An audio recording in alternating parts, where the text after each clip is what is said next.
Morgen, bon dia. Entschuldigen Sie mir, ich kann nicht diese Versprache in Deutsch machen. Ich kenne sehr wenig Deutsch und ich kann natürlich nicht mit immer eine lange Sprache haben in dieser Sprache. Entschuldigen Sie mir, Sie haben einen Teil von Übersetzung hier, auch in einem Buch, und wenn das vielleicht Sie können etwas verstanden. Ich muss in diesem Fall in Kastellanisch oder Spanisch sprechen, da ist es vielleicht nachher, wenn ihr in Deutsch etwas mehr sprechen will, irgendwann nachher die Deutsch kommt, aber zuerst kommt nicht und dann ist es nicht einfach. So, danke vielmals, muchas gracias por la invitación. De un especial a Martí Santpinells, porque ya hace muchos meses que me viene, no digo persiguiendo, señalando la necesidad de estar aquí con todos ustedes, con todos vosotros esta mañana. También gracias a Carla, gracias a Laia, a estas personas que nos van acompañando, y a todos estos, algunos de ellos incluso buenos amigos, incluso un sobrino que me acompañan aquí en este momento. Se trata de que hablar un poco de las situaciones de crisis que se están viviendo en el mundo, yo diría de modo particular en Europa y de modo más particular en los países latinos de Europa.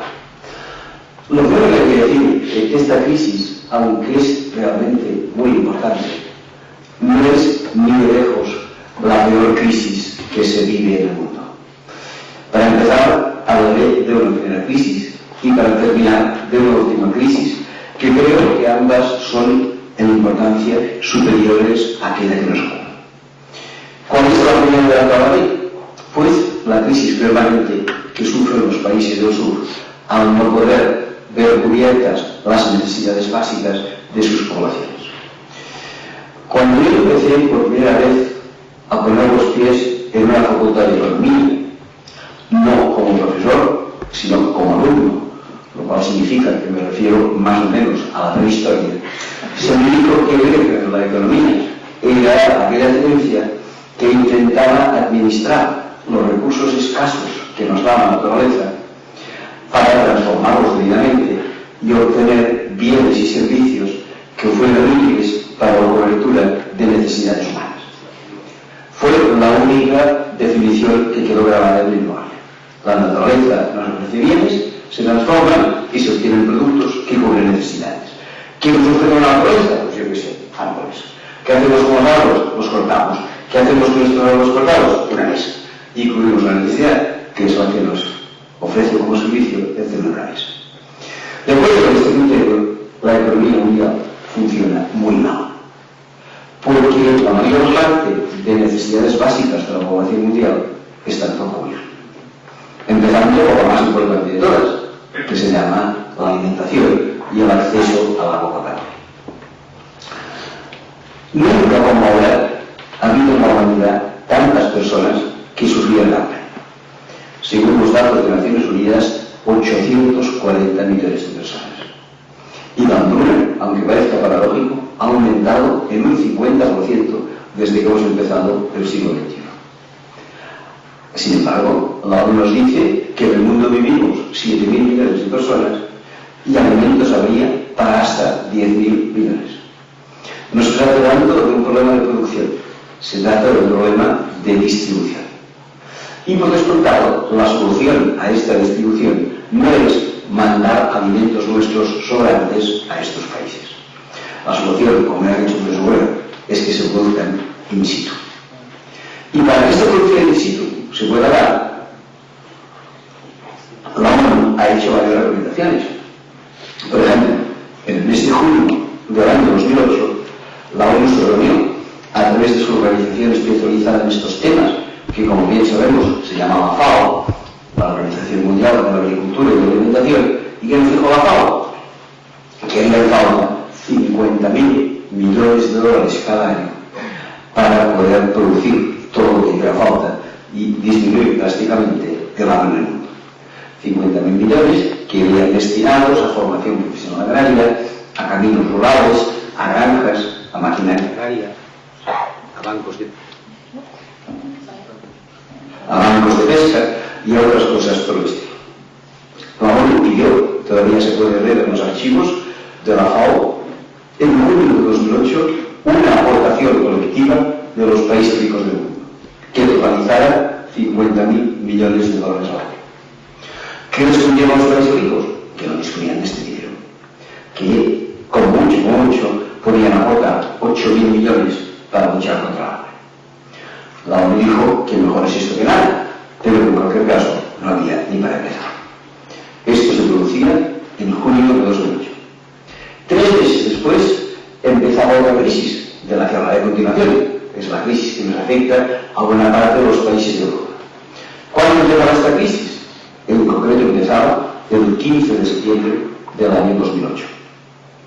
Podemos fichar en un día concreto de la crisis. La crisis parece que es un movimiento, no se puede datar un día exacto. En cambio, yo lo dato, el 15 de septiembre de 2008. ¿Por qué? Porque el 15 de septiembre de 2008 fue el día exacto en que presentó quiebra una gran banca norteamericana llamada Lehman Brothers.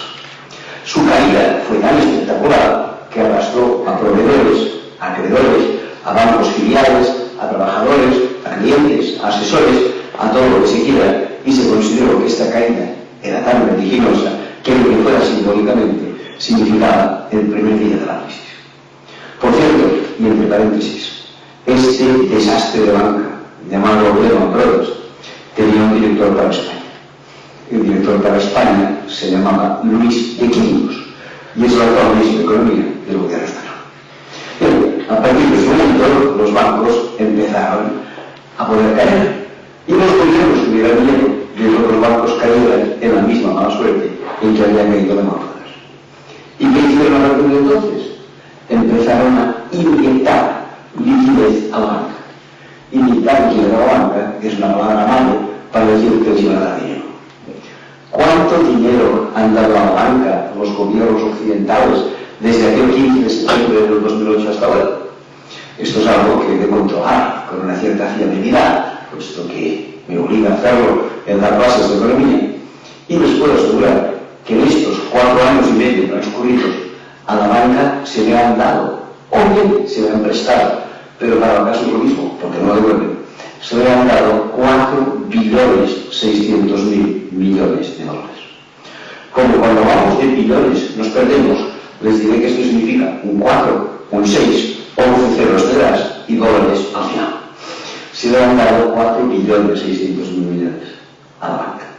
Si hacemos una sencilla división, 4.600.000 millones divididos por 50.000 millones que la ONU pedía para erradicar al hambre, veremos que el resultado de la división es el número 92. Dicho de otra manera, con el dinero dado o dejado a la banca, cuyo comportamiento no ha sido muy correcto, como sabemos, en estos últimos 4 años y medio, se hubiera podido eliminar el hambre del mundo 92 veces. Creo que este es un primer dato que vale la pena que contemplemos para saber cómo funciona esta economía. Y el hambre, por descontado, no ha cesado. Y acabo de decir que se ha multiplicado, ha aumentado un 50% en los últimos años. Podríamos hablar de hambre, podríamos hablar de otras necesidades básicas. El agua, tan importante como la comida. En Estados Unidos están consumiendo 550 litros de agua por persona y día. En África se consumen 8 litros de agua por persona y día. Y además el agua no se encuentra en los grifos. El agua se encuentra en los oasis, en los riachuelos, y las niñas africanas están obligadas a ir a buscar los 8 litros de agua que necesitan ella, sus padres, sus hermanos cada día. Resultado, las niñas africanas pierden 6 horas diarias en busca de agua. Finalmente, son analfabetas, como es supone. La ONU propuso en un magnífico estudio en el año 2006 la inversión de 20.000 millones de dólares para hacer acceder agua a todos los poblados africanos. Los países ricos contestaron que no. No hay 20.000 millones de dólares para el agua, hay 4.600.000 para los bancos. Y podríamos continuar. El agua, una necesidad no cubierta. La alimentación, otra necesidad no cubierta. Los medicamentos, otra necesidad no cubierta. Esto lo dejo en manos de mi compañera que hablará mañana, que sabe que entiende más que yo. Pero, de todos modos, también el acceso a los medicamentos es muy difícil. ¿Qué sucede? Que desde este primer punto de vista que estaba tratando, La economía de los países que llamamos empobrecidos se aleja cada vez más de la economía de los países ricos. Cuando allí por los años 80, las pocas ONGs que existían en España, nos empezamos a preocupar de los temas de desarrollo, durante los años anteriores solo nos habíamos preocupado de la transición política y de los partidos políticos, lo cual era todo muy legítimo, pero habíamos abierto la ventana hacia afuera.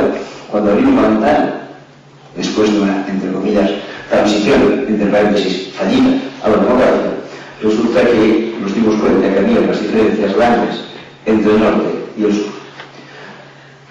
Pusimos un ejemplo muy particular. Dijimos, el 20% más rico de la población mundial, en términos de renta, es 30 veces más rico que el 20% más pobre. Alguien de Canadá ingresaba pues 30 veces más que alguien del Chad. Ahora en este momento, alguien de Canadá ingresa 85 veces más que alguien del Chad.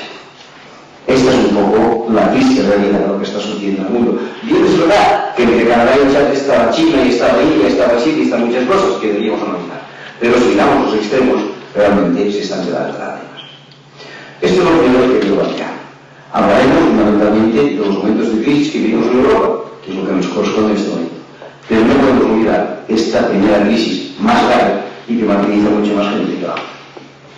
Empecemos ahora a hablar de la siguiente, de la que nos preocupa a todos, y al final hablaremos de una que es de unos y que es de otros, y que es una crisis del futuro, y que es una crisis ambiental. Pero dejamos para el final. Entremos ahora en nuestra crisis de cada día. Lo primero que hay que decir es que el capitalismo nos tiene acostumbrados a crisis. No es un sistema regular y estable de funcionamiento, tiene sus altibajos. Todos sabemos que ha habido crisis memorables, quizá la más memorable de todos, el año 1929, originada con la caída de Wall Street. Pero en los años finales 70 y principios de los 80 sufrimos aquella crisis, mal llamada primero crisis del petróleo. En algunos países, por ejemplo en Cataluña, en los años 90, sufrimos una pequeña crisis, la llamamos postolímpica, pero existió. Y ahora, finalmente, desde hace 4 o 5 años, estamos metidos en esta crisis, digamos, financiera que todos conocemos. Sin embargo, lo que hay que decir es que no todas las crisis han tenido el mismo tipo de respuesta. ¿Cómo se reaccionó, por ejemplo, frente a la crisis del año 29? Quien tenía que reaccionar en primer lugar, ¿quién era? Lógicamente el presidente de Estados Unidos, el señor Franklin Delano Roosevelt. ¿Qué hizo Roosevelt? Pues Roosevelt hizo caso a lo que con el tiempo hemos considerado el mejor economista del siglo XX, John Maynard Keynes. ¿Y qué le aconsejó Keynes a Roosevelt? Algo que después se ha conocido con la palabra: política anticíclica. Si las empresas no arrastran, si las empresas no tiran del carro, la obligación debe llevarla a cabo el Estado. Y es verdad que el señor Roosevelt tiró adelante un programa llamado New Deal, como sabemos, de fuertes inversiones en Estados Unidos, e incluso, nos guste o no nos guste, desde aquí, un señor llamado Adolfo Hitler tiró adelante fuertes inversiones en carreteras, autopistas y demás cosas. La acción pública generó una salida de la crisis. Sin embargo, ahora, esta no ha sido la respuesta. Frente a la crisis, ¿cuál ha sido la respuesta? La no intervención del Estado. Y en algunos países incluso los recortes del gasto público, en lugar de aumentar el gasto público para compensar el Estado. ¿Por qué? Porque hoy en día no rigen los principios del señor Keynes.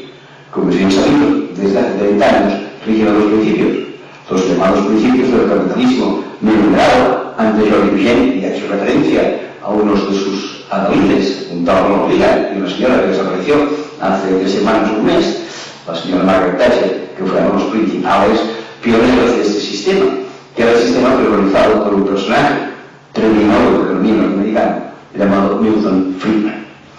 ¿Y qué necesitaba Milton Friedman? En cierta manera lo contrario de Keynes, que el mercado debía armarlo todo y que nunca el Estado debía intervenir. Quería regresar a aquel famoso laissez-faire que se pase del siglo XVIII. El Estado no debe intervenir. Bien, Friedman lo decía así, pero cuidado, no lo aplicaba. Friedman quería que el Estado no interviniera en la vida económica, excepto en su caso particular. Porque el oponente de Friedman fue, digamos, un inventor de algo que yo no recomendaría a nadie, y si alguien lo hace que lo excuse, que es el de los Masters MBA of Business Administration. que nacieron en la Universidad de Chicago y que tiraron adelante en su tiempo. Friedman los fusiló y empezó a realizar Masters of Business Administration en la Universidad de Chicago. Pero era muy la gente no los conocía. Eran los cursos que nadie sabía y nadie se matriculaba. Como que Friedman quería tirar adelante estos cursos y nadie se matriculaba, ¿qué hizo? Algo que se lo hace todos, pidió subvenciones. Y Friedman pidió subvenciones y durante toda su vida estuvo manteniendo los cursos mediante subvenciones del Estado al que pertenece Chicago, que es Illinois. Es decir, que dedicaba la 20% de la estabilidad económica vivió toda su vida de las arcas del Estado. A esto se llama coherencia. Entonces, esta es un poco la realidad. No había intervención. En contra de la intervención, los Estados no han intentado frenar este ciclo económico de ninguna manera. También es verdad, y hay que decirlo, que hoy no es tan fácil como entonces intervenir en la vida económica. Por dos razones.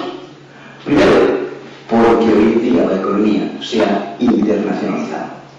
Si hace 100 años el señor Roosevelt invertía $100.000 millones en Estados Unidos, podríamos estar seguros que estos $100.000 millones empezaban a fluir en empresas y administraciones americanas.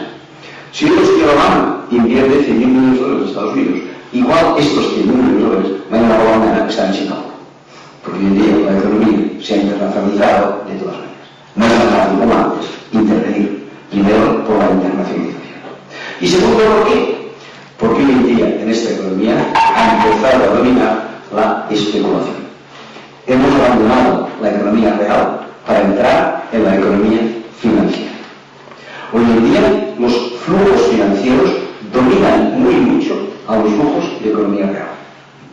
Haciendo una pequeña comparación, el dinero que se mueve en el mundo para responder a operaciones reales, importaciones, exportaciones, flujos de turismo, compañías de seguros, servicios de distinto tipo, supone 1.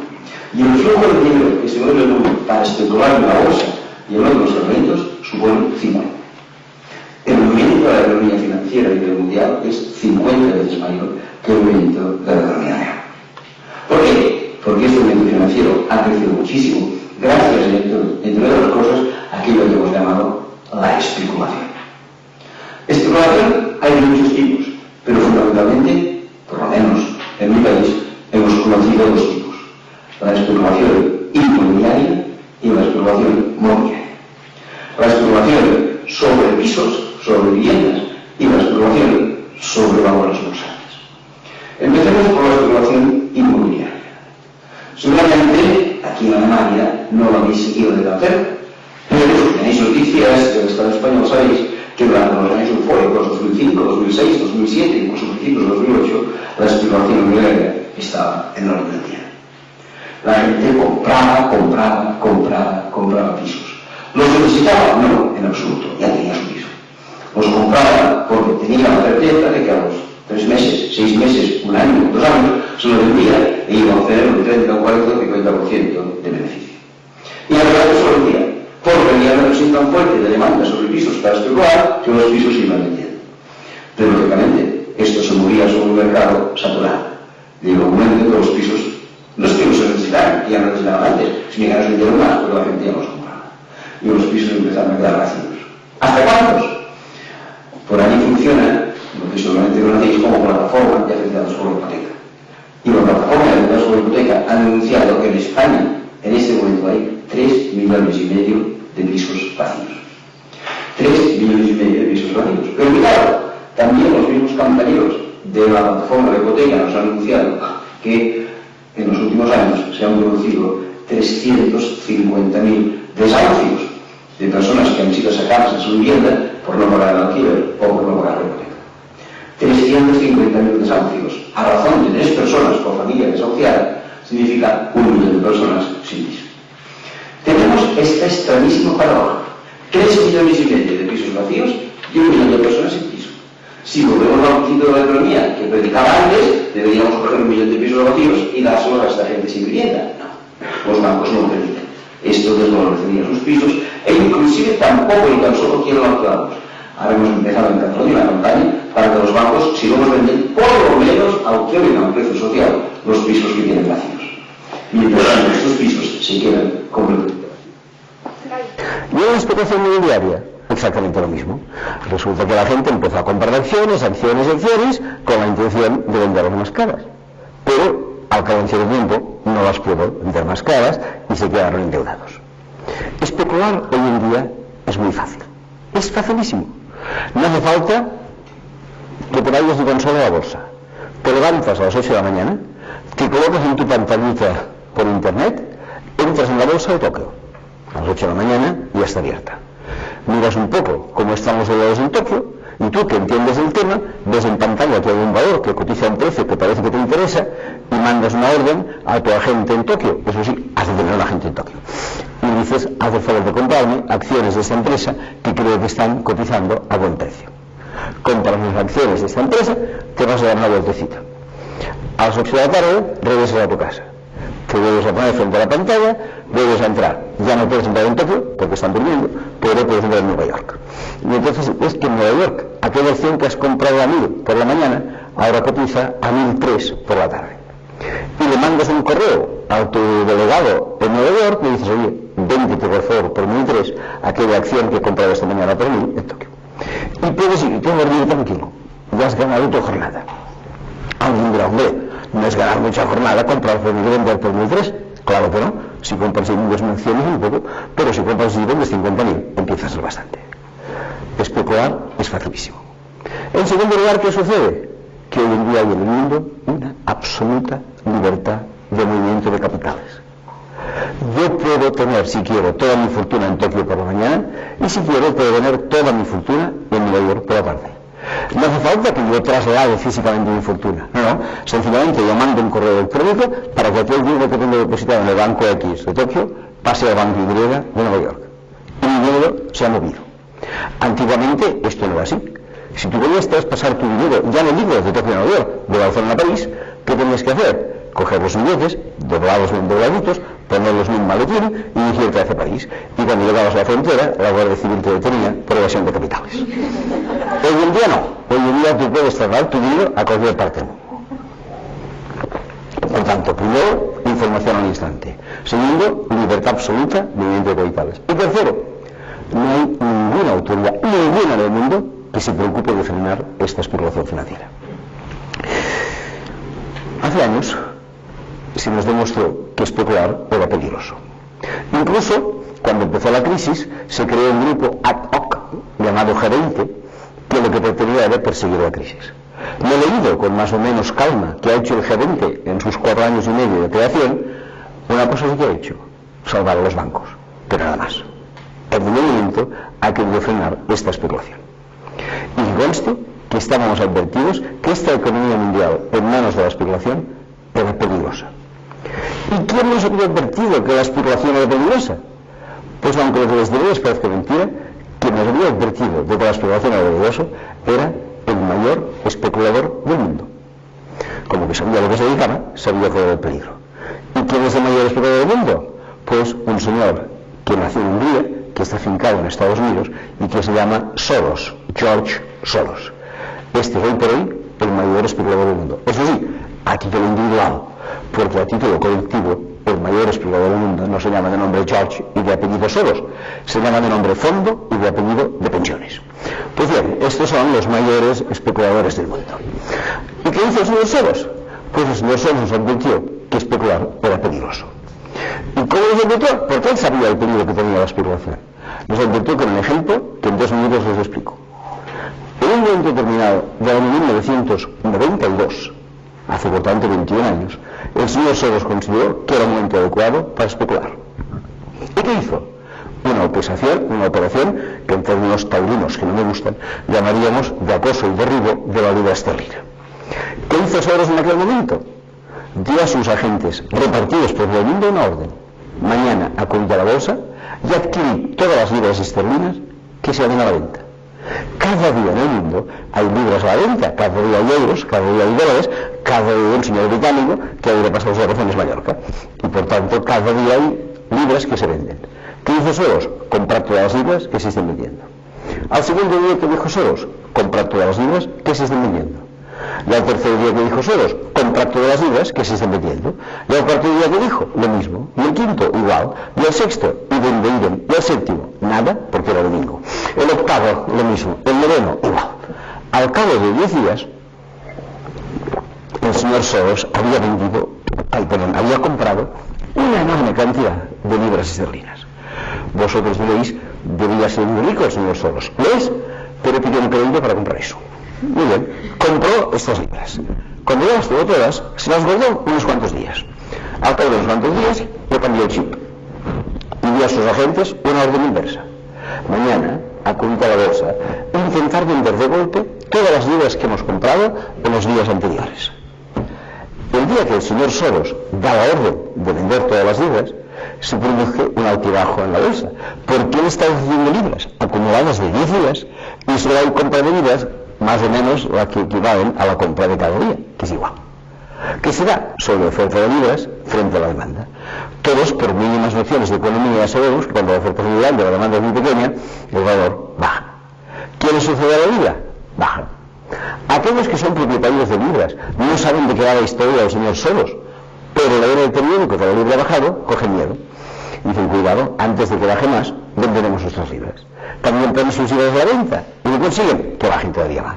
Al tercer día otros lo consiguen, al cuarto día otros, y al cabo de 12 días exactamente, la libra estaba en picado y había perdido un 15% respecto de su valor inicial. Para una moneda, perder el 15% era algo extraordinario. Estamos en 1992, en aquel momento todavía no existía el euro. Paréntesis, dentro de poco tampoco. Pero en cualquier caso, en aquel momento no existía el euro, pero sí que existía el sistema monetario europeo. ¿Y qué decía el sistema monetario europeo? Que las distintas monedas europeas tenían que solidarizarse entre ellas y que si una andaba mal, las otras tenían que acudir en su socorro. Por ejemplo, en el caso que nos ocurre, pues el marco alemán debía comprar libras y vender marcos, Francia debía comprar libras y vender francos, Holanda debía vender florines y comprar libras para salvar la libra. Y según el sistema monetario europeo, ninguna moneda podía bajar o eventualmente subir más de un 2,25%. Pues el señor Soros del solo se carga el sistema monetario europeo y hace que la libra baje un 15% en 12 días. Pero una advertencia. Nos podíamos dar cuenta que algo aparentemente sólido como el sistema monetario se caía cuando una persona especulaba. La libra bajó. ¿Qué hizo el señor Soros? Como que es muy inteligente y dio una orden: comprar libras baratas. Y les dijo a sus agentes: comprar libras. Y se hizo con una enorme cantidad de libras baratas.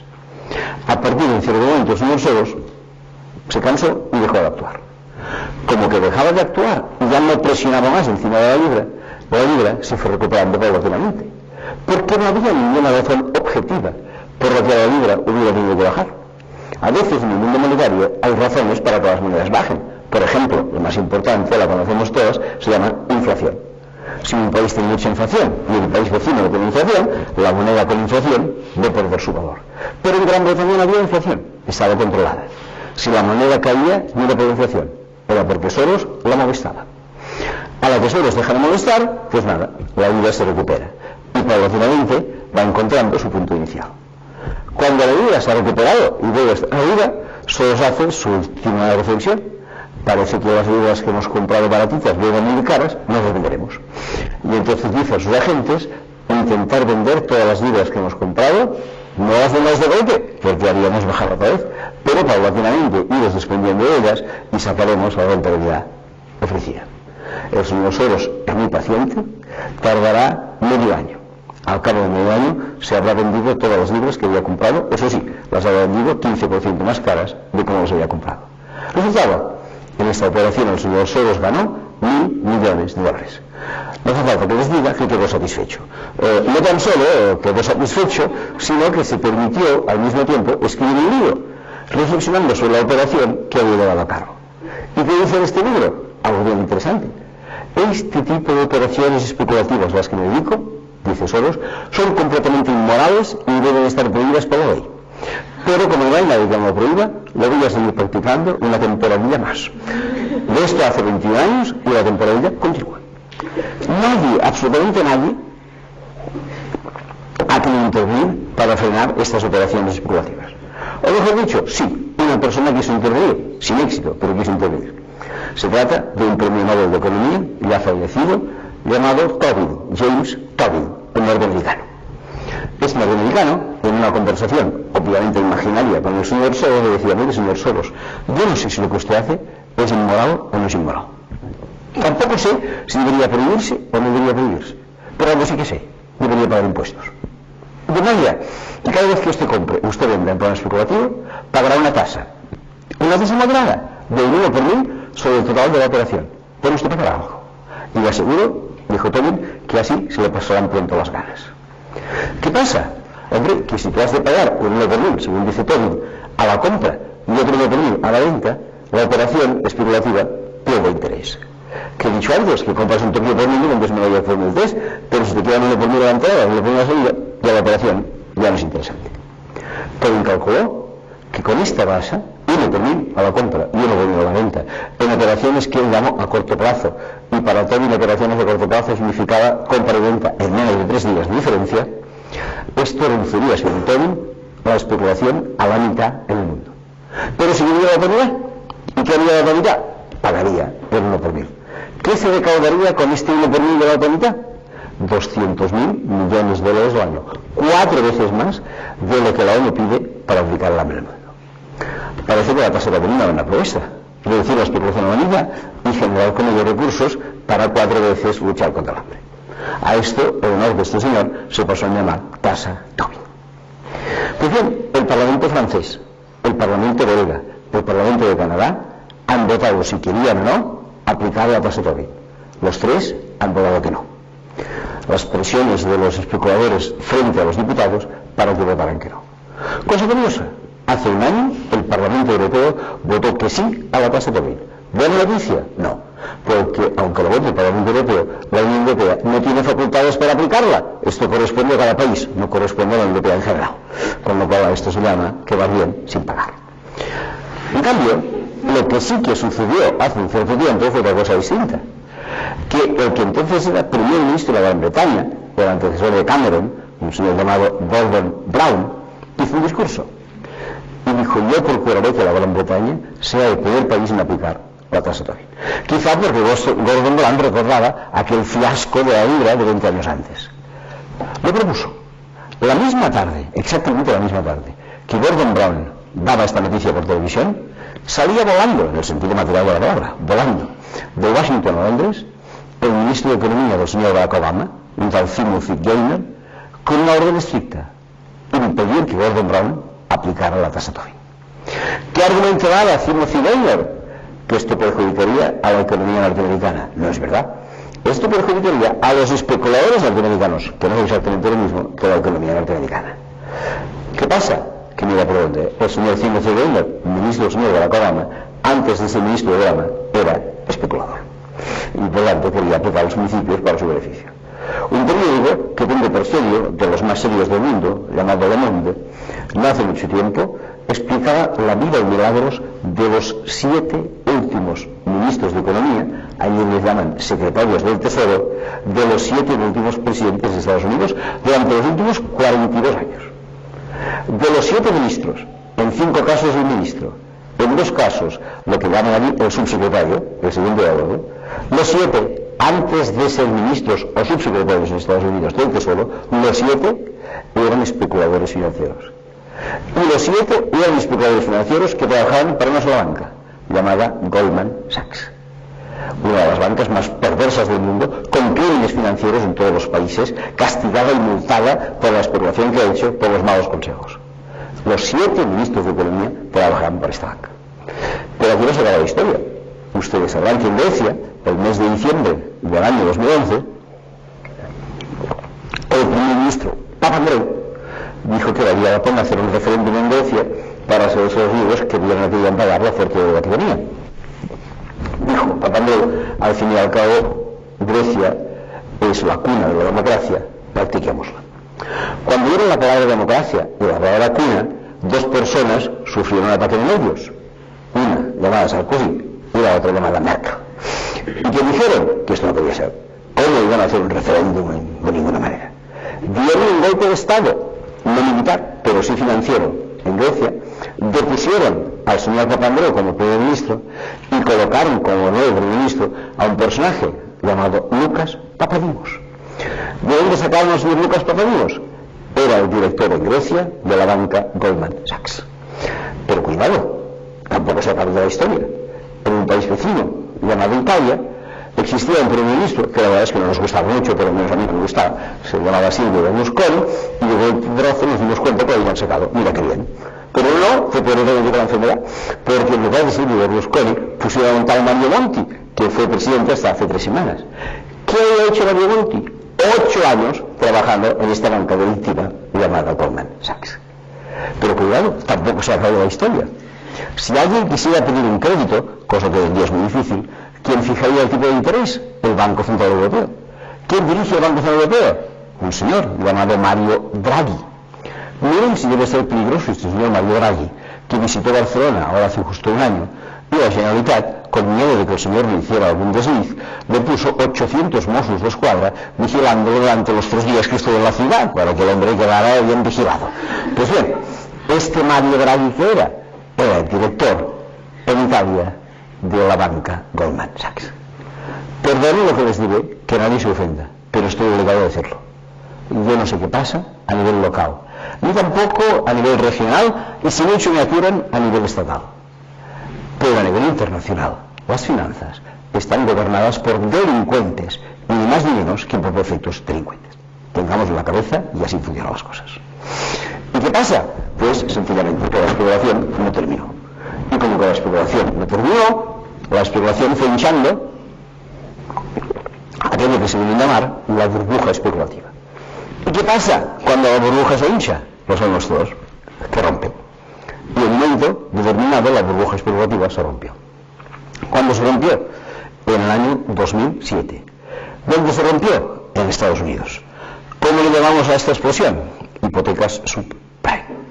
En Estados Unidos se fueron dando hipotecas hasta que al final fue tal la inflación de precios que se dio que no se pudo resistir. Y las hipotecas quedaron sin pagar. Muchísimas.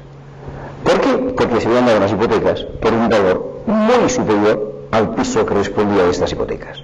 Era tanta la alegría especulativa de comprar que no miraban si aquello correspondía, valía la pena o no valía la pena.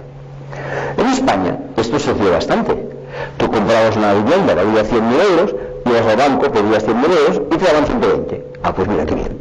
Tú dices, no, yo con 100 tengo bastante. Era, no, pero te vas a comprar un coche, un parking, pues 120. Muy bien, pues nada, 120.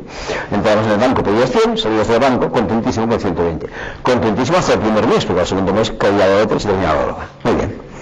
En Estados Unidos también pasaba esto, pero con una diferencia, que tú pedías hipotecas por 100 y te daban por 500, 5 veces más. ¿Por qué? Porque en Estados Unidos existe algo que no existe, que se llaman segundas y terceras hipotecas. Aquí tienes un piso, la hipoteca existe bien, pero en Estados Unidos puedes ir a un segundo banco y decir, oiga, yo voy a hipotecar este piso. Pero engañando al anterior, no, yo tengo la hipoteca, dame una segunda hipoteca. Y si el banco considera que tú eres una persona solvente, con un futuro profesional brillante, o simplemente que aquel piso subiera de precio, te dan segundas y en ocasiones terceras hipotecas. ¿Esto qué pasa? Como se supone que se rompe. Y llegó un momento en que se rompió. Y no se pagó la hipoteca, no se pagó la hipoteca, no se pagó la hipoteca, y los bancos empezaron a sufrir muchísimo al no pagarse estas hipotecas. Bien, a esto se añadió un segundo problema.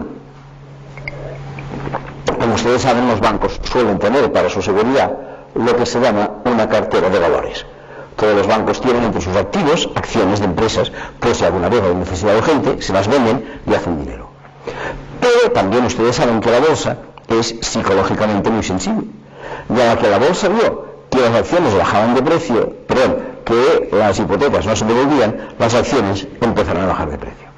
Y por tanto no era el momento para que los bancos se vendieran sus acciones, habían bajado de precio.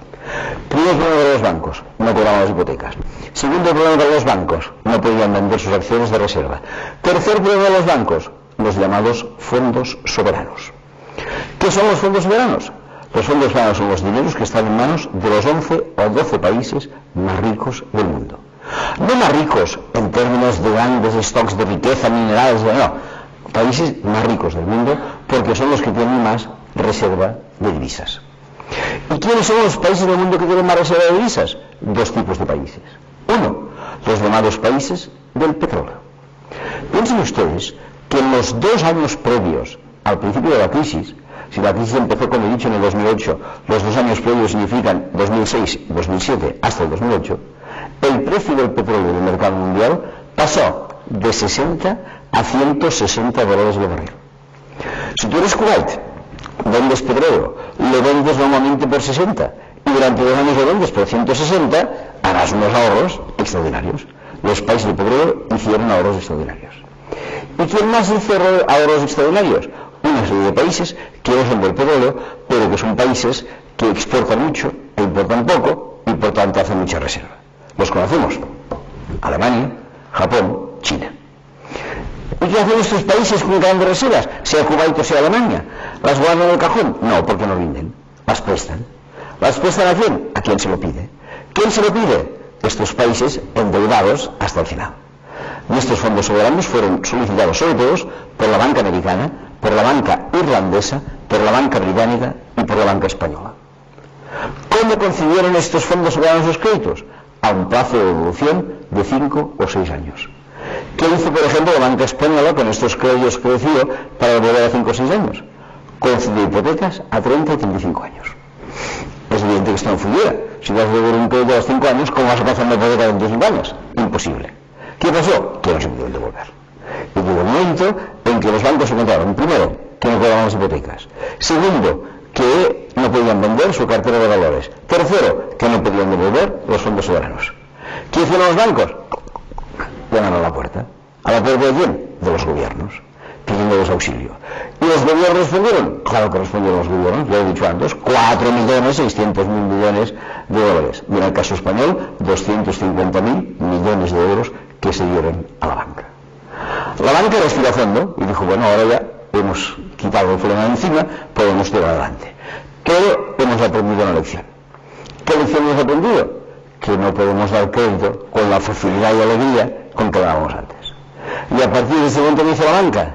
Cerró el grifo del crédito. Y en el momento en que la banca cerró el grifo del crédito, ¿qué sucedió? Lo que todos sabemos: que las empresas se vieron afectadas. Y aquello que era sencillamente una crisis financiera se transformó en el momento en una crisis económica real. Porque sin crédito, ni el vendedor empresario vende, ni el comprador consumidor compra. Si yo soy un empresario, vendo, pero raramente vendo al contado. Vendo una factura que me ponen a 30, 60, 90, 120 días. Voy al banco con mi factura y el banco me levanta el dinero. Y puedo hacer una segunda y no puedo hacer factura. Que el banco me levante el dinero, haré 2, 3, 4 facturas. Que el banco no me levante el dinero, habré hecho la primera, pero no haré más facturas. Y como consumidor, igual, si he de comprar una botella de agua, la compraré al contado. Pero si he de comprar un piso, si he de comprar un coche, o sencillamente si he de comprar un frigorífico, o me dan crédito, o no compro piso, no compro coche, no compro frigorífico. Sin crédito, el vendedor no vende. Y sin crédito, el comprador no compra. Y cuando en una economía el vendedor no vende y el comprador no compra, ¿cómo se llama esto? Crisis. Exactamente, crisis. Llegamos a una crisis. ¿Y cómo responden las empresas a la situación de crisis? Todos lo sabemos. Con un acrónimo que por lo menos en España se ha hecho famosísimo: ERE, Expediente de Regulación de Empleo. Dicho de una manera, gente a la calle. Hay empresas, más bien pequeñas y medianas, que no han tenido otra salida que hacer ERES, expedientes de regulación, porque estaban sin clientes, estaban sin demanda, estaban sin crédito, estaban sin nada. Pequeñas empresas han hecho ERES, pero grandes empresas que han hecho también ERES sin ninguna necesidad. La mayor empresa de España, Telefónica, ganando el año pasado 5.000 millones de euros, gente en la calle. ¿Qué hace SEAT? Lo mismo. ¿Qué hace la Caixa? Lo mismo. ¿Y qué hacen las empresas? Lo mismo. Y mientras tanto el paro va subiendo, va subiendo, va subiendo. ¿Hasta qué límites? Lo sabemos. En España oficialmente el paro afecta a 6.200.000 personas. ¿Qué deben ser menos? Porque existen muchas que trabajan en la llamada economía sumergida, pero como que sumergida no la vemos. Y por lo tanto hemos de pensar que son 6.200.000 personas. Muy bien. ¿Podremos encontrar trabajo para 6.200.000 personas? Muy difícil. ¿Qué es más edad? Ya me estoy pasando. Gracias. Gracias, no me matas. Gracias. Es que no he preguntado el tiempo. ¿Me estoy alargando o puedo...? Pues sí. Muy bien, gracias. pues podremos encontrar trabajo para 6.200.000 personas. Yo tengo la impresión que no. No sé cómo nosotros tenéis contactos con Cataluña, pero para salvar este problema, tanto en Cataluña como en Madrid, han tenido una idea peregrina y estúpida, y se llama Eurovegas, que venga una especie de parque folclórico, estafador, no sé qué, de Las Vegas. Vale. Por ahí nunca encontraremos solución, y si ha de ser esta, mejor que no venga. Entonces, ¿cuál es la solución que vamos a tener? Bueno, si no es Eurovegas, ¿hay alguna solución para que la gente pueda tener trabajo? Yo creo sinceramente que sí. Y todo lo demuestra el ejemplo francés. En Francia, hace 10 años, gobernaba un primer ministro curiosamente inteligente. ¿Y qué hizo el primer ministro en Francia ya hace 10 años? Pues era el señor llamado Lionel Jospin. Hizo una reforma laboral. Y pasó de una jornada de 8 horas a una jornada de 7 horas diarias. Esto significaba que la jornada laboral pasaba de ser de 40 horas a ser de 35. Iban a sobrar 5 horas por trabajador, ¿de acuerdo? Las aplicó a los parados. Un grupo de 5 horas de aquí, un grupo de 5 horas de allí, un trabajador, otro grupo de 5 horas y así. En muy poco tiempo, podemos contemplar las estadísticas francesas, el paro en Francia bajó radicalmente. Y alguien dirá, pero a costa de los trabajadores, porque los trabajadores antes cobraban 40 horas porque trabajaban 40 horas, ahora cobrarán 35 porque trabajan 35. El trabajador pagará los 4 rotos. Sí y no, porque en Francia el gobierno hizo algo bien interesante. Les dijo a los trabajadores, ustedes antes trabajaban 40 horas, cobraban 40. Ahora por mi culpa, trabajan 35, cobran 35. Pues yo, gobierno francés, que soy el culpable, les pagaré cada semana 5 horas en concepto de personas paradas. De vale, pues ustedes cobrarán 35 horas como trabajadores y 5 horas como parados. Estarán prácticamente cobrando las 40 horas de antes. Y la gente se preguntará, ¿y por qué puede el gobierno francés pagar 5 horas de paro a cada trabajador? ¿De dónde saca el dinero? Sencillamente el gobierno francés sacó el dinero porque ahora ya no va a pagar el seguro de paro de los parados, pues yo de mi trabajo. Lo que ha hecho es la reconversión. A esto se llama una distribución justa. Y así se hizo en Francia hasta que llegó, después de Jospin, un gobierno de derecha, del señor Raffarin, e hizo marcha atrás. No de todo, porque en Francia nunca se ha vuelto a las 40 horas. Se ha bajado a las 35, a las 36 y media, a 38, porque el mundo funciona con 2 pasos adelante y 1 paso hacia atrás. ¿Esto lo puede hacer el gobierno? Claro, y además se ha hecho a lo largo de la historia. El otro día, un compañero de la facultad me dio unos datos. En tiempos de Carlos Dickens, de la Revolución Industrial, aquellos trabajadores de Liverpool y de Manchester, con aquellas jornadas de 15 y 16 horas diarias, trabajaban a lo largo del año 5.000 horas al año. Ahora, de promedio en Europa, se trabajan 1.600 horas al año. ¿Qué significa esto? ¿Por qué no podemos continuar? ¿Por qué no podemos continuar? ¿Quiénes somos nosotros para parar la historia? Podemos disminuir la jornada laboral, faltaría más. Y además, esto es un beneficio, porque tener que trabajar 8 horas para alguien puede ser un poco pesado. Si trabajas 5, pues mira, tienes más tiempo para hacer deporte, más tiempo para hacer teatro, más tiempo para escuchar música, y en España, y por desgracia, más tiempo para ver Telecinco. Pero en fin, en cualquier caso, es un poco... podemos disminuir la jornada laboral. Claro está, faltaría más. Por ahí estamos. ¿Y esto qué lo voy a hacer? ¿El gobierno? Sí. ¿Quién más lo puede hacer? El trabajador. Yo tenía un antiguo alumno, nunca encontraba trabajo. Un día me vino a visitar y me dice, ya tengo trabajo. Muy bien, ¿qué trabajo has encontrado? ¿Te acuerdas de fulanito que venía en el alumno tuyo? Sí, pues aquel tuvo suerte, encontró trabajo. Pero el hombre quería hacer un máster y no tenía tiempo. Los dos fuimos a visitar al dueño y le dijimos, oye, en lugar de 8 horas de él, ¿puedo trabajar de 4 horas y 4 horas?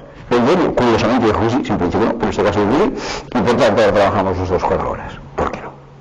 ¿Quién más lo puede hacer? El gobierno, el trabajador, la empresa. Ahora se cumplen justos 30 años de una visita que tuve ocasión de hacer en febrero, creo que fue, del año 83, al País Vasco, concretamente a Guipúzcoa, y más concretamente a una pequeña población de Guipúzcoa llamada Mondragón. Ahí existe una cadena cooperativa muy conocida, en aquel tiempo especializada en la fabricación de unas cocinas marca Fagor, que a lo mejor alguien puede conocer. Me explicaron que tenían 35.000 trabajadores, 35.000. Pero que debido a la crisis no podían dar trabajo a 35.000 trabajadores. Habían hecho cálculos y habían decidido reducir la plantilla de 35.000 a 30.000. Bien, dijeron que con 30.000 podían tirar adelante, pero con 35.000 no. Avisaron a los trabajadores y dijeron, de vosotros 5.000 a la calle. Los trabajadores contestaron, esto es una cooperativa. En una cooperativa, el empresario y el trabajador es la misma persona. No nos vamos a despedir a nosotros mismos, nos quedamos todos. Entonces los directivos dijeron, de acuerdo, podéis hacerlo, estáis autorizados a hacerlo, pero si no os marcháis 5.000, dentro de un año no se queda nadie. Los trabajadores contestaron, no, hay una solución alternativa. Si tú quieres pasar de 35.000 a 30.000 trabajadores, es que nos está diciendo que te sobra el 15% de la plantilla. Lo cual es lo mismo que decir que te sobra el 15% de la masa total de salarios que estás pagando. Lo que has de hacer es decirles a cada uno de los trabajadores un 15% del salario, estarás ahorrando la misma cantidad y nadie va a la calle. ¿Es grave perder el 15% del salario? Gravísimo, pero más grave todavía es perder el trabajo. ¿Qué hicieron? Se apegaron el cinturón. Estuvieron algunos meses cobrando un 15% menos. Después los tiempos se hicieron mejores, pudieron recuperar exactamente el 15% de las pérdidas y es más, tuvieron una buena producción de capital y compraron una cadena de supermercados, en Alemania se conoce por así, llamada Eroski. Hoy en día tienen 87.000 trabajadores. Es la cooperativa mayor de Europa y no despide a nadie. Si queremos hacer las cosas, se pueden hacer las cosas bien. Y todavía, ya voy a terminar en este aspecto, y si después incluimos más de otra cosa, todavía que nos sucedió, un algo muy grave, que esta cooperativa presentó algo que me parece interesante, que era lo que ellos llamaban la horquilla salarial. ¿Qué significa la horquilla salarial? Que entre el salario menor y el salario mayor de la empresa habían establecido la proporción de 3 a 1. Porque por lo general estamos acostumbrados a hablar del salario mínimo y nunca hablamos del salario máximo. Valía la pena poner una proporción de 3 a 1. Y funcionó. Pero hace un par de años me encontré por Barcelona un chico, nos pusimos a hablar, resultó ser el trabajador de Mondragón. Y le dije, mira, hace 30 años os vine a visitar y me hablasteis de la horquilla salarial que iba de 3 a 1. ¿Todavía lo mantenéis? Y me dijo, mira, sí, la horquilla sí, pero 3 a 1 no. Porque han llegado los directivos nuevos, han querido un salario mayor y se les ha concedido algo que ahora figura en nuestros estatutos y que es una horquilla de 9 a 1. Digo, hombre, de 9 a 1 no lo considero muy cooperativista, no me acaba de gustar. Y quedé un poco disgustado. Un cierto tiempo, porque ahora, no más de un par de meses, hace un par de meses, leí en el periódico una noticia que decía, la cooperativa de Mondragón, habida cuenta de las dificultades económicas que atraviesa la economía española, ha decidido reducir su horquilla salarial y de 9 a 1 lo ha pasado a 6 a 1. No es mucho, pero una moderación está. Lo que pasa es que justo hace 2 años, cuando me enteré de esto de 9 a 1, coincidió que en Estados Unidos dio en quiebra una gran compañía automovilística llamada General Motors. Leí un informe sobre la evolución de General Motors y decía una cosa interesante. ¿Qué decía?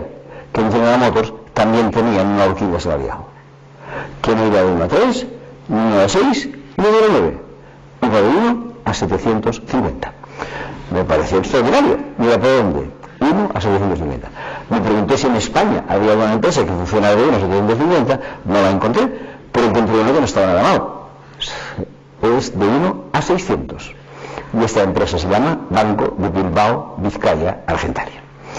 Y resulta que en el Banco de Bilbao Vizcaya Argentaria hay un trabajador, uno solo, tampoco hay que pasarse, que no tenía 1 a 600, tenía 1 a 1500. ¿Y quién era este privilegiado trabajador? Era el antiguo consejero delegado de la empresa, que era muy hábil y espabilado y le daba miedo al presidente que le quitara el lugar. ¿Qué hizo entonces el presidente? Lo jubiló con una jubilación de oro y se lo sacó encima. Este señor durante 3 años ha estado cobrando una jubilación de oro. Ahora ya no la cobra, ha encontrado un nuevo empleo. Este señor se llama Goyri Goizarri y desde hace 4 meses es el presidente de Bankia, antigua Caja de Madrid, que le costará al erario público español 27.500 millones de euros en los próximos meses. Esta es la cuestión que quería decir. Y ya voy a ir terminando porque ya he pasado mucho el tiempo, pero si me permiten voy a decir también una pequeña advertencia sobre otra cuestión. Me quedo del medio ambiente. ¿Qué pasa? ¿Cuál es la otra cuestión? Bueno, la otra cuestión es muy sencilla. Las víctimas de la crisis no son por 2 razones. Una, porque se quedan sin empleo, como acabo de explicar. Y la otra, porque se quedan sin la protección de lo que se ha venido a llamar el estado del bienestar. Nosotros ya hemos ido acostumbrados, por descontando en Alemania mucho más que en España, pero aquí existía el llamado estado del bienestar. Y ahora, en los últimos meses, debido a la crisis, el estado de bienestar está desapareciendo. ¿Qué significa? Que las pensiones quedan congeladas, que los consultorios médicos se cierran, que los alumnos por clase aumentan, en fin, no hace falta que diga aquí toda una especie de desgracias, que las matrículas en las universidades aumentan, etc. ¿Por qué sucede esto? ¿Por qué el estado de bienestar va cada día peor? Bueno, por una razón lógica, porque el gobierno no tiene dinero. Y si el gobierno no tiene dinero, ¿por qué es?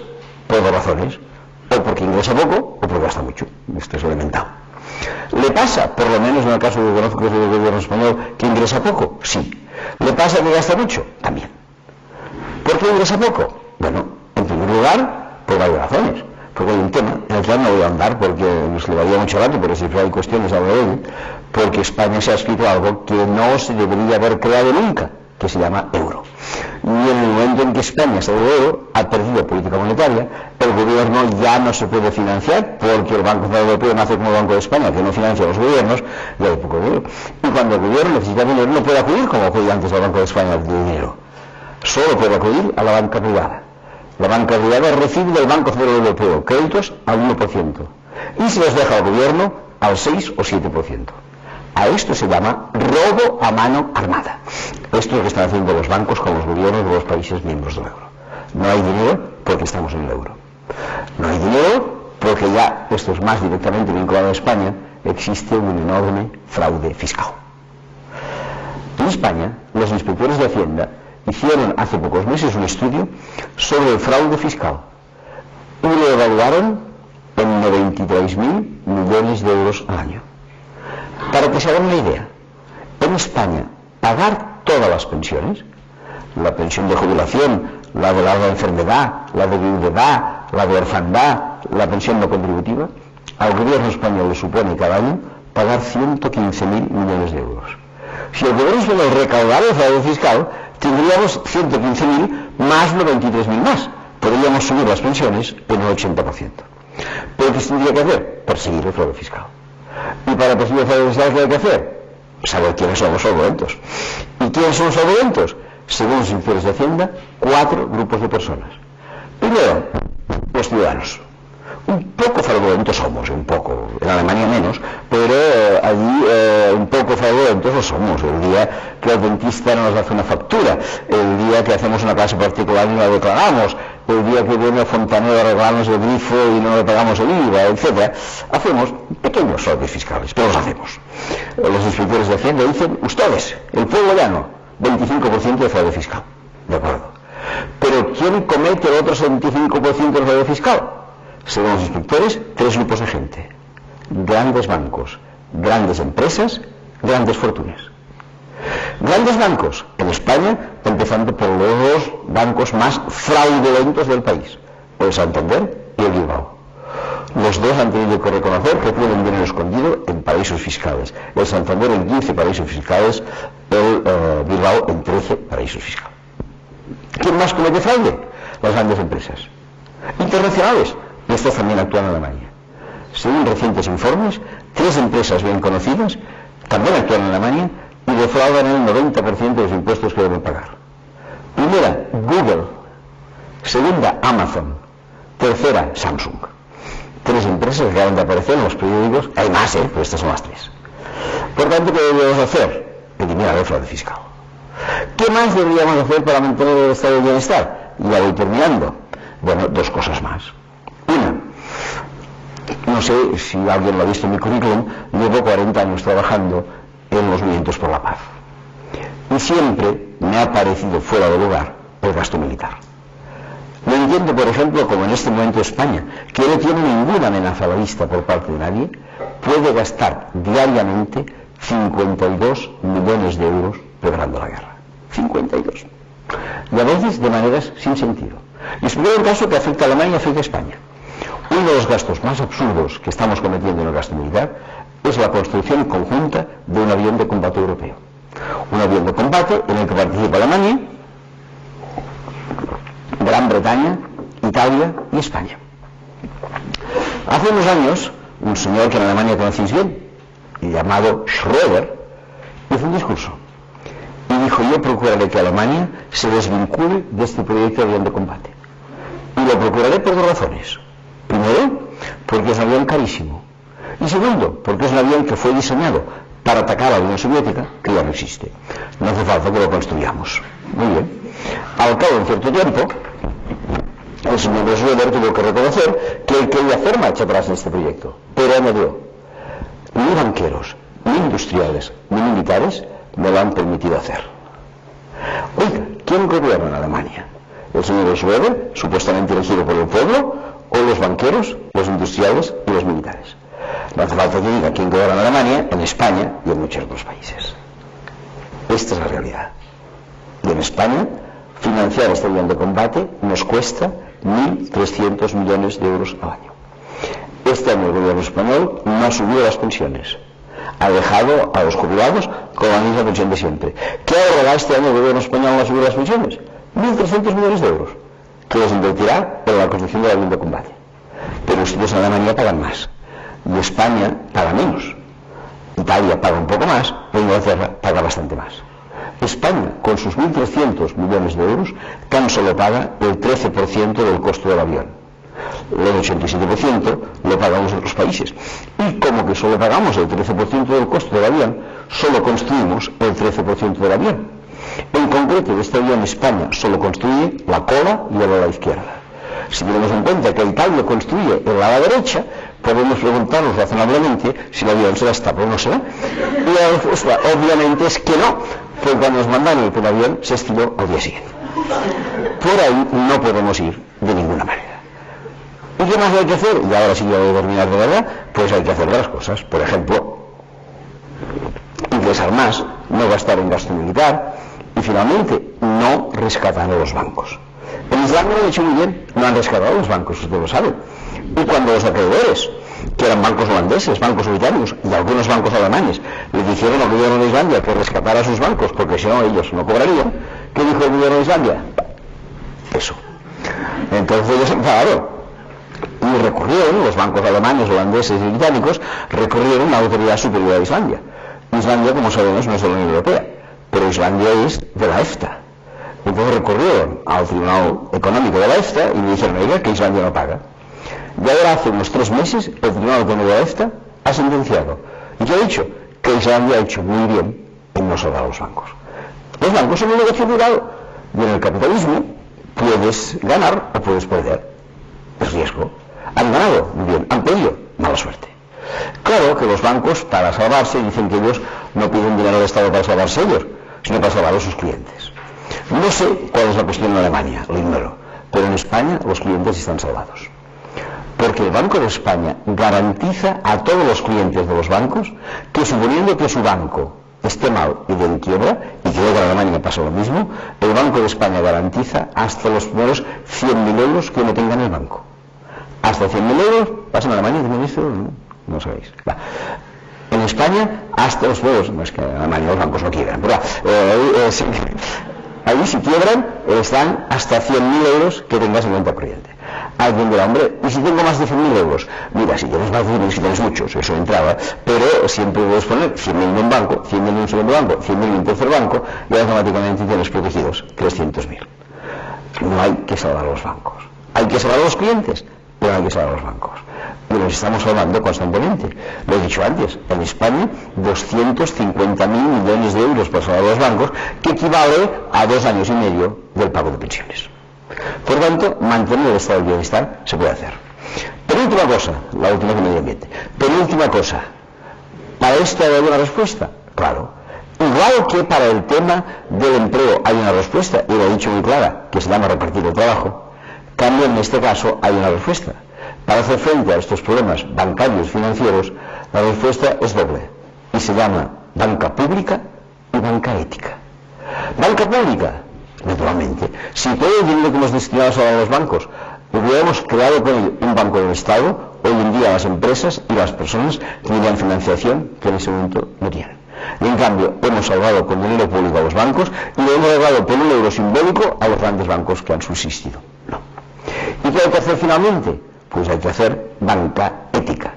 Y lo digo con alegría, porque la primera vez que me enteré de la existencia de banca ética fue a través de un compañero que estuvo haciendo la tesis aquí en Alemania. Después ya hablaré contigo y te explicaré un poco cómo vivo esto. Un compañero mío, que seguro que bien conoces, vino de Alemania de hacer la tesis y me dijo, mira, yo en Alemania he estado trabajando bastantes años mientras hacía la tesis con el Ecobank, que creo que era de los verdes alemanes. Y en cambio yo llego a Barcelona y aquí no hay nada de banca ética en la que voy a trabajar. A ver si lo incentivamos. Y este compañero, yo mismo y 3 o 4 más, tuvimos la pequeña idea de crear un banco ético en España, poniendo cada uno de nosotros 5.000 pesetas, que deberían ser, pues yo qué sé, 200 marcos, ¿no? Evidentemente, al cabo de 3 meses desaparecieron las 5.000 pesetas y no quedamos nada de nada. Pero había la idea de que tendríamos que crear una banca ética. Entiendo que lo de banca ética es un nombre inverosímil, porque la palabra banca y la palabra ética nunca las he visto nadie juntas. Una vez me llamó un periodista y me dijo, ¿usted le interesa la banca ética?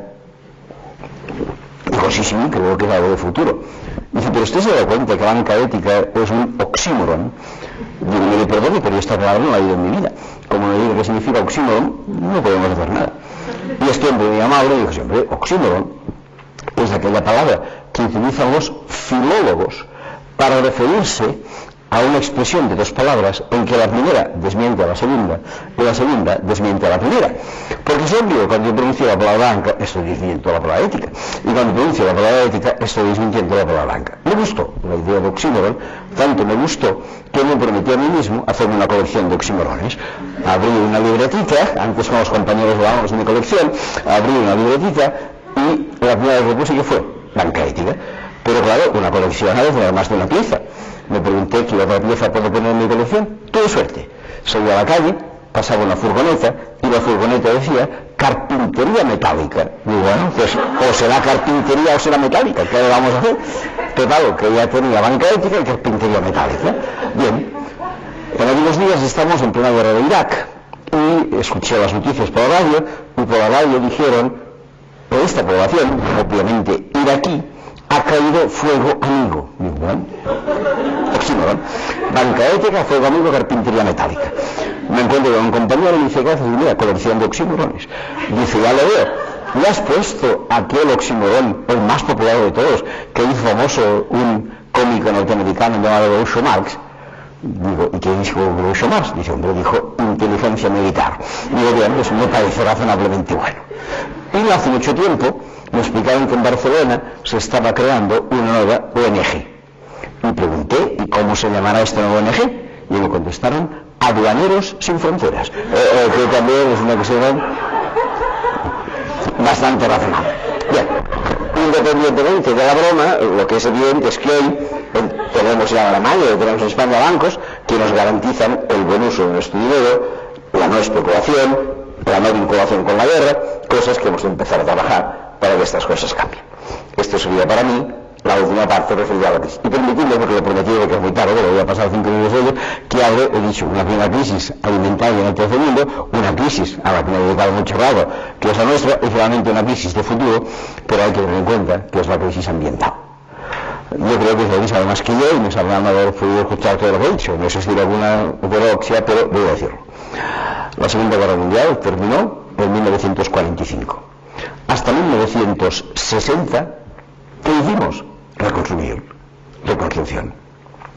Y en 1960 llegamos a lo que podríamos llamar los estándares de antes de la guerra. ¿Y qué hemos hecho desde 1960 hasta ahora? Una sola cosa. Consumir. No por esto hemos sido más felices, en absoluto. Pero ¿qué hemos conseguido?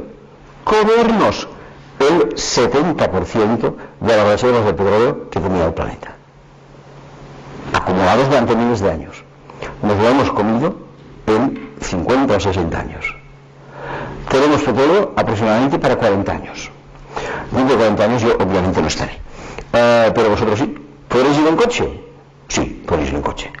Porque en coche se puede ir con petróleo, con biocombustible, con lo que sea. Pero cuidado, ¿de dónde sale el biocombustible? La palabra lo explica. Bio es un producto biológico. Y hoy por hoy, el día de mañana seguramente creo que será de las algas marinas. Pero hoy por hoy el biocombustible aparece del maíz. ¿Y qué pasa con el maíz? Que para que nosotros digamos maíz al coche, encarecemos el maíz de los indígenas mexicanos que han de comer su tortillita de maíz a un precio más caro que el que comía antes. No podemos mantener esta situación. Y todavía hay gente que dice que salimos de la crisis y fabricaremos más coches. No, hemos de fabricar más autobuses, más metros, más transportes, pero no más coches, el PVC no resiste más. Seamos conscientes, no resiste más. No podemos continuar con estos modales. ¿Qué más hemos hecho? Hemos calentado la temperatura del planeta 1,5 grados. Los icebergs de Groenlandia se han deshecho. Y en 2 países, uno se llama Kiribati y el otro se llama las Maldivas, están viendo como el nivel de las aguas sube y se come el país porque es muy llanito. Esto no lo podemos hacer. ¿Qué más hemos hecho? Hemos destruido la capa de ozono en el polo norte y en el polo sur. Nos hemos dado cuenta que esto eran los sprays y ahora estamos eliminando los sprays de la circulación. Hemos hecho lo peor que hemos podido. Y todavía hay gente que habla del crecimiento. No. Yo quisiera terminar con un alegato al decrecimiento. Cuidado. De crecimiento material, crecimiento intelectual, crecimiento poético, crecimiento literario, crecimiento musical, el que queramos. Pero crecimiento material es una obligación en nuestro futuro hablar para que las futuras generaciones puedan ir de crecimiento. Lo dejo aquí si os parece y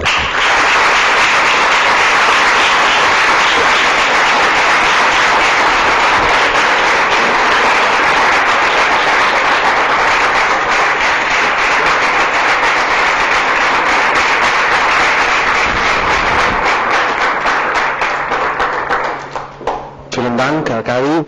Wir haben noch 20 Minuten. Falls jemand eine Frage hätte, kann jetzt, wenn wir fragen, entweder auf Spanisch, wie das Vortrag war, oder auf Deutsch, falls jemand besser Deutsch als Spanisch spricht.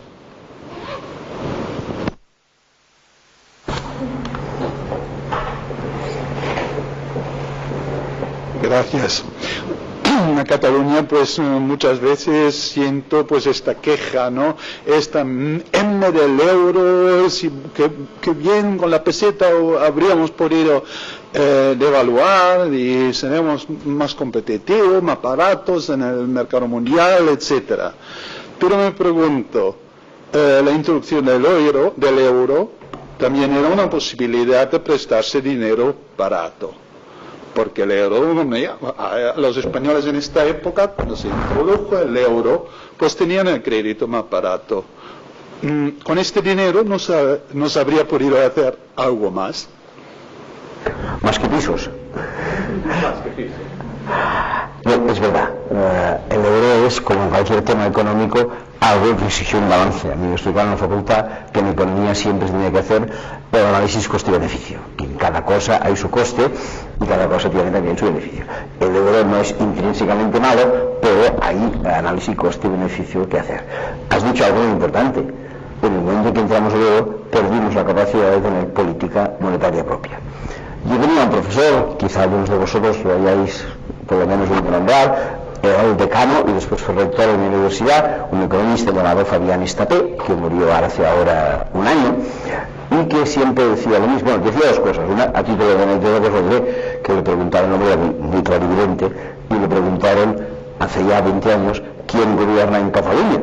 En aquel momento la respuesta razonable era decir Jordi Pujol, que era el presidente de la Generalitat. Y él me dijo Josep Viladasau, que era el presidente de la Caixa. Yo no sé por dónde iban las cosas y cómo veía este señor la política. Bien, pero él siempre decía lo mismo. Era mi profesor de política económica. Y decía, cuando tú tienes por delante una política económica, puedes elegir entre luchas. Tú puedes hacer política industrial, puedes hacer política fiscal, puedes hacer política de infraestructuras, puedes hacer política laboral, pero hay una que es la mejor de todas, que es la política monetaria. Porque si tú haces política fiscal, cambias los impuestos, pero hasta el siguiente año no se aplican. Si tú haces política de vivienda, hasta los 5 años no hay viviendas. Si tú haces política de infraestructuras, hasta los 10 años no las tienes. Y si tú haces política monetaria, a los 5 minutos se aplica. Porque tú te evalúas y lo tienes. Y él decía, la perderemos, y la perdimos, esta política monetaria. Con lo cual, tú mismo lo has dicho, hemos perdido competitividad. Porque no podemos evaluar. Pero cuidado, ¿hay otras competitividades? Claro. La competitividad alemana, por ejemplo, que es la competitividad tecnológica. Pero ya sabéis que en esto los países mediterráneos muy fuertes andamos. Política de competitividad tecnológica. Si no hay política de competitividad tecnológica y no hay política de competitividad devaluatoria, ¿cuál hay? Lo que llaman devaluación encubierta, política salarial. que es lo que hacen en China. ¿Por qué China es competitiva? Por salarios de miseria, evidentemente.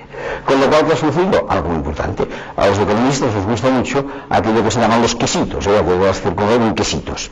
De los quesitos de la renta en España, cuando entramos en el euro, la mitad era la renta del capital, la mitad era la renta de trabajo.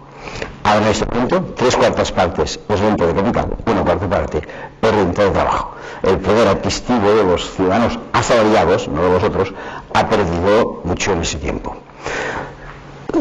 ¿Saliendo del euro ganaríamos o perderíamos? La verdad es que yo pienso que ganaríamos, pero tampoco soy un experto. Me das un ejemplo, y el ejemplo es Argentina. Esta mañana lo comentamos con los compañeros de detrás. Argentina tenía a su manera de ver un euro, que se llamaba dólar. Y durante un cierto tiempo identificó el peso con el dólar.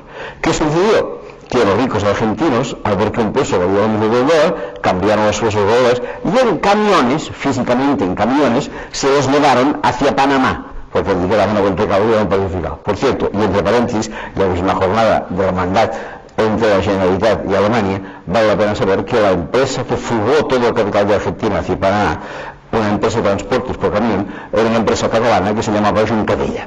Bien, eso es lo que dicen. Entonces, a partir de ahí, pues ya el capital argentino llegó completamente a Panamá. Esto por parte de argentinos ricos, claro, los argentinos pobres venían de 5. Empezaron a cobrar su moneda, fueron a buscar el dinero del banco y bueno, ese banco no queda nadie, está todo en Panamá. A esto, como bien sabéis, se llamó el corralito. ¿Qué pasó entonces? Que al cabo de cierto tiempo el gobierno argentino decidió romper la paridad del dólar con el peso y aunque mal, porque lo ha ido muy bien, la economía argentina se ha podido reponer un poco. Yo no digo que hay que volver a la peseta. Por cierto, y entre paréntesis, ya que hablamos del tema de Cataluña, os explicaré una anécdota que es divertida. Si me preguntan si quiero volver a la peseta, diré que no, pero diré que románticamente sí. ¿Por qué? Esto lo digo ya que estamos en esas jornadas, porque como bien sabéis, la peseta es una moneda catalana. La peseta la implantó en España en 1864 el ministro de Economía, que estaba en Madrid, pero que era un catalán. Y este catalán se llamaba Laureà Figuerola. Este señor, que era por allí, la provincia de Lleida, en su pueblo tenía una moneda que se llamaba peseta. ¿Por qué? Bueno, porque en aquel tiempo había monedas locales, no había una moneda universal para España, había una moneda local, y era por su comarca corría la peseta. Y cuando a uno le dijeron, ahora pon para España el nombre de la moneda, un fuego, y puso la peseta. ¿Y por qué le puso peseta? Bueno, porque en aquel tiempo la visa circulaba poco, por decir que no circulaba. Y entonces la gente iba con unas bolsas metálicas de dinero. Había unas piezas grandes con mayor valor, unas piezas medianas con mediano valor y unas piezas pequeñas que casi no había nada. Y era una pieza pequeña. ¿Y cómo se llama una pieza pequeña en catalán? Una peseta. Una pesa petita es una peseta. Y le puso el nombre de pesa petita, peseta. Porque si se hubiera puesto en castellano le hubiera puesto piececita, no le hubiera puesto peseta. De manera que durante 150 años la moneda española tuvo el nombre catalán. Cosa que en Madrid aprendieron enseguida, porque toda la vida han identificado catalanes y pesetas, eso lo saben muy claro. Bien. Entonces, ¿qué sucede? Pues que esta es la idea. Ahora, independientemente del romanticismo que representa volver a la peseta, no creo que esta sea la solución. Yo más bien me he inclinado siempre por una doble moneda europea, lo que algunos llaman la doble velocidad, que creo que algunos están estudiando aquí en Frankfurt, que es una peseta, un euro, que para Alemania puede ir muy bien, y para Finlandia, y para Austria, y para Holanda, y después digamos un euro de segunda división, digamos un eurito, que iría bien para los países mediterráneos y que nos permitiría, con muchas dificultades, porque Euret, o sea, un euret, si lo hacemos en catalán, un euret, sí. Pues, eurito sería castellano. Le ponemos el euret y entonces a partir de ahí tendríamos nada. Esto pienso que podría haber. ¿Tendría dificultades? Sí. ¿Que pagaríamos los créditos más caros? Seguramente también. ¿Que el petróleo y el litro de gasolina nos saldría peor? También. Pero haciendo eso análisis coste-beneficio, yo creo particularmente que podríamos tener una cierta capacidad de endeudarnos como país, que el Banco Central Europeo no nos lo permite, que podríamos abandonar esta ortodoxia impecable de nuestro estimadísimo Bundesbank y quizá a partir de ahí cambiar las cosas. Pero es un tema discutible, yo tampoco me pongo de pies encima.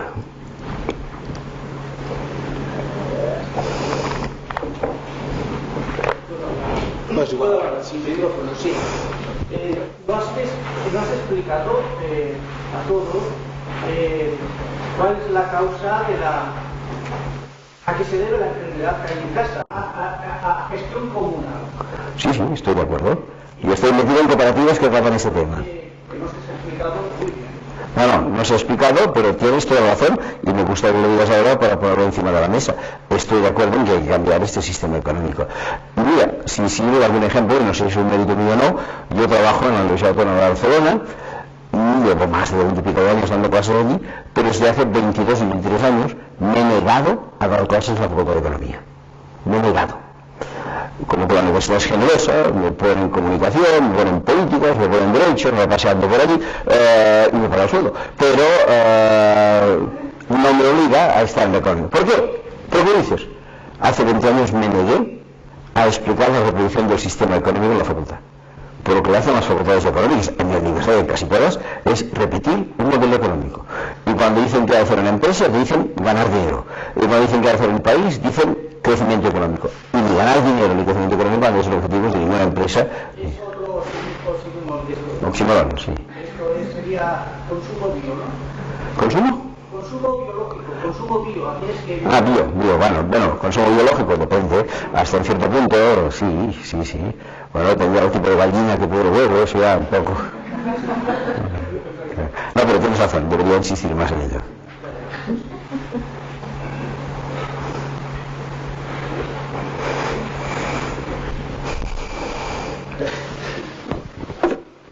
Yo tenía una pregunta para las soluciones de lo que has apuntado unos problemas, ¿no? Y hay algunas soluciones que parecen técnicamente fáciles, como por ejemplo pues permitir que el Banco Central Europeo, en vez de esta prohibición y regulación que le impide prestar directamente a los gobiernos, que esta restricción no exista, etcétera. Has hablado de tasa Tobin, etcétera, pero todas estas regulaciones requieren una acción global, es decir, ningún país de forma independiente puede aplicar la tasa Tobin y que eso tenga alguna consecuencia, etcétera. O sea, hay muchos cambios que requieren el acuerdo de muchos países distintos.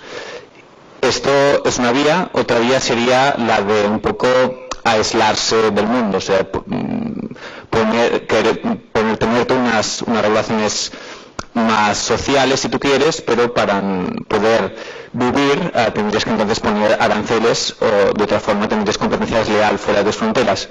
Y, o sea, un camino me parece muy difícil por el hecho de que requiere un acuerdo de muchos agentes y actores distintos, y la otra me parece difícil en el sentido de que la economía catalana en este caso está muy abierta, exportamos la mitad de lo que producimos, y entonces ¿qué caminos, qué políticas que ves tú más implementables? Mira, yo comercialmente no soy ni partidario del libre cambio ni partidario del proteccionismo. Pienso que depende de cómo estén las relaciones en cada caso. A mí, que dentro de Europa existe el libre cambio, no me parece mal.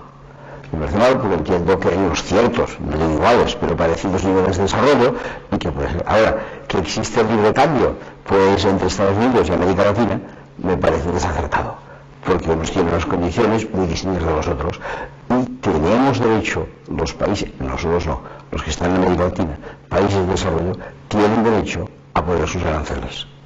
Y por tanto, este discurso monográfico y monolítico de la Organización Mundial de Comercio, según la cual hay que llegar al límite cero de protección agraria, me parece muy poco adecuado. He estado analizando el tema bastante. No he encontrado ni un solo país industrializado del mundo, ni uno solo, que se haya industrializado sin proteccionismo. Quizá el Vaticano. Lo demás, nada. Ni un solo país se ha industrializado, sin proteccionismo. Todos. ¿Qué hizo Gran Bretaña en su momento? Se protegió. ¿Qué hizo España en su momento? Se protegió. Y ahora, cuando hemos alcanzado los ciertos niveles de desarrollo, ahora obligamos a los otros que pierdan su protección y no puedan tener una industria creativa autóctona. Yo pienso que todo depende de los estadios, de los grados de desarrollo que se tenga. A un cierto nivel, muy bien, libre cambio, perfecto. Que Alemania comercie libremente con Estados Unidos, me parece perfecto. Pero que Alemania comercie libremente con la República Centroafricana, no me parece correcto. Son cosas de ese estilo. Por tanto, en esto pienso que la respuesta no es sí, no, es depende del grado, de las circunstancias que estén en cada caso. Economías abiertas me parecen bien en algún caso, en otras quizás se debería cerrar, sí.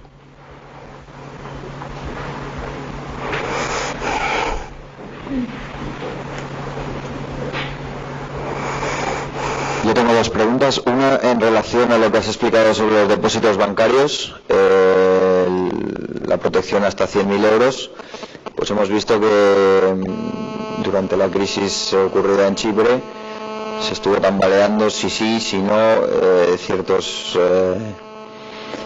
políticas tuvieron que recular, etcétera, y eso creó bastante desconfianza. Luego tuvieron que llevar dinero, incluso en contenedores, todo secreto y tal. Parece que no está tan seguro, ¿no? En cualquier momento se puede cambiar esto y si estabas, pues lo has perdido. Y la segunda pregunta tiene que ver con lo que estabas comentando sobre la propiedad privada, que aquí el señor te ha hecho la pregunta, y hasta qué punto no tienes, defiendes la no propiedad de nada. Bueno, a ver, ¿qué quieres que te diga? Primero, lo de los 100.000 euros. Sí, en Chipre se a punto de frenar, aunque al final les frenaron para que lo hicieran. Aquí no en Alemania, aquí significa en España, entiendo que el gran peligro ya ha pasado, porque todos los bancos que andaban mal por todo el tema inmobiliario han hecho sus infinitas quiebras y de momento han quedado protegidos. Y por ejemplo en Barcelona tenemos una institución llamada Caixa de Cataluña que lleva quebrada 5 años y todos los clientes están cobrando hasta la última peseta, hasta el último euro que tuvieran allí. Por tanto, esto ha funcionado. Para bien o para mal, pero ha funcionado. Pero día a día no muestra confianza. El caso de Chipre lo conozco menos. Es verdad que se estuvo a punto de llegar a un corralito. También es cierto que al final se abrió y por tanto creo que se mantiene. Ahora, incluso suponiendo que estos 100.000 euros quedan garantizados, yo entiendo que mientras admitamos el sistema capitalista, hemos de tener que esto funcione. El capitalismo es riesgo, y por tanto, igual que yo puedo poner el dinero en el banco y que me paguen un 5% de interés, yo puedo poner el dinero en el banco y que me paguen un 0% de interés y que pierda además todo lo que puesto es tu riesgo. Si no, lo bajo del colchón y se terminó. No hay otra solución. Si no admites el capitalismo, lo admites hasta sus últimas consecuencias. Y si tomaste 100 euros, ahora 100.000 euros, pues bienvenido sea, pero no tienen por qué hacerlo. Eso es la primera regla. Y en cuanto a la propiedad, bueno, evidentemente a mí no me preocuparía mucho. Ahora, me gusta que este reloj yo lo puedo identificar cada mañana, pero si mañana me pones el reloj igual tampoco me molestará mucho. Tengo la impresión que la propiedad, por lo menos para la vida diaria, tiene una cierta relativa justificación. Pero a mí siempre me ha gustado mucho, y lo he explicado tantas veces como he podido, algo distinto, que era la propiedad en los medios de producción, no en los medios de consumo. Y en los medios de producción no tampoco me ha gustado nunca el modelo soviético de la propiedad estatal de los medios de producción. Lo que me ha gustado siempre mucho, y por dar la palabra, que no se escandalice nadie, era el modelo yugoslavo de autogestión. Digo que decir Yugoslavia es horroroso, porque cuando dices Yugoslavia la gente piensa en la guerra, pero en sus tiempos, cuando yo estudiaba en la universidad, cuando nos preguntaban, ¿a usted qué le gusta, el capitalismo americano o el comunismo soviético? Y yo siempre decía, la autogestión yugoslava. ¿Por qué? Porque resulta que allí había un sistema colectivo de propiedad que no era el Estado, eran las empresas, era una especie de cooperativas, y funcionó bastante bien, mientras fue presidente aquel habilidoso Tito, que era el que lo llevaba a cabo. Y permitió barrer un poco para casa. Antes he barrido como la peseta, ahora voy a barrer una vez para casa. Cuando al presidente Tito le preguntaban este sistema, que ni reconocía la propiedad pública ni la privada, sino la propiedad colectiva, la cooperativa de los medios de producción, le preguntaban a Tito, ¿y esto usted no lo ha aprendido? ¿Y sabéis qué contestaba el señor? En Cataluña. Lo aprendió en Cataluña porque el hombre fue brigadista de las brigadas internacionales que acudieron a Cataluña a apoyar a la República, con mala pata además, y este señor fue en su juventud militante miliciano de estas brigadas. Y cuando se paseó, especialmente por las comarcas de Tarragona, Tortosa y toda aquella zona que tenía un gobierno de Frente Popular activo, se dio cuenta que había unas cooperativas que funcionaban de maravilla. Y al llegar a Yugoslavia y ser presidente de la República, los implantó. Por tanto, para mí la propiedad debería andar un poco en este terreno, sin que sea experto en nada.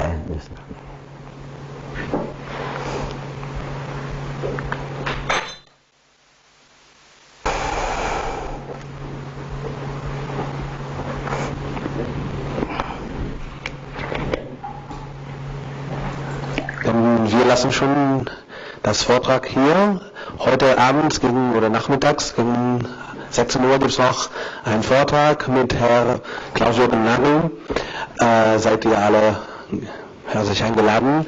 Vielen Dank, Arkadi, für die Anwesenheit und auch die Überlegungen. Auch danke alle euch. Wir treffen uns wahrscheinlich und hoffentlich heute Nachmittag um 16 Uhr hier auch im Auditorium im Grenzentrum. Danke.